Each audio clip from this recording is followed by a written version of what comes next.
বিয়ে আর প্রেম সম্পূর্ণ দুটো ভিন্ন ব্যাপার।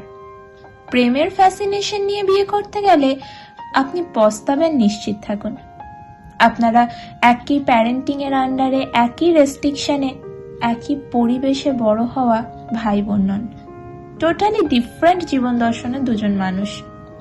আপনাদের পরিবেশ, মানসিকতা সব আলাদা। এটা মেনে নিয়েই বিয়ের পিঁড়িতে বসতে হবে। একসাথে বড় হওয়া ভাই বোন কি পরিমাণে ঝগড়া করে, সেখানে আপনারা কতটুকু ঝামেলা করবেন, কতটুকু আন্ডারস্ট্যান্ডিং মেনটেন করবেন, it's totally up to you. প্রেমের সময় দুজন সারা রাত ভেবে অপেক্ষা শেষে কাবার্ড খুলে সব থেকে সুন্দর কাপড়টা পরে তৈরি হয়ে বেস্ট পারফিউমটা মেখে দেখা করেন, যাবতীয় সুন্দর কথা একজন আরেকজনকে বলেন।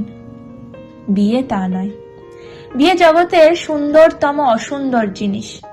বিয়েতে জড়িয়ে থাকে রান্নাবেলার ঘামের গন্ধ, সন্ধ্যার অফিস ফেরত ক্লান্ত ঘরমাক্ত শার্ট, একটা উল্টো করে রাখা শু, তার পাশেই পড়ে থাকে সারাদিনের ব্যবহৃত মোজা, বিছানায় ভেজা তোয়ালে, রাতের ভারী নিঃশ্বাসের শব্দ, কখনো কখনো নাক ডাকা, সকালের ঘুম ভাঙা ব্রাশ না করা বাসি মুখের বাসি চুমু, বাসায় পড়ে থাকা পুরনো ফুটো হয়ে যাওয়া কিন্তু কমফোর্টেবল গেঞ্জি, হাফ প্যান্ট কিংবা ম্যাক্সিটা।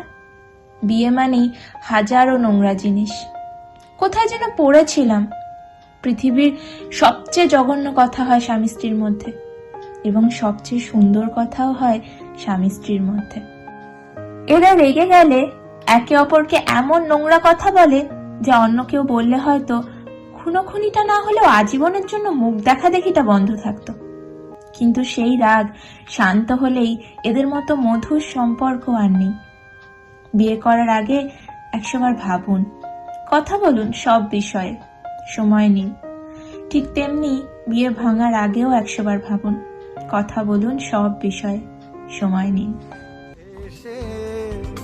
যদি বিয়োগে বাজে সুর ভেসে তবু যাবই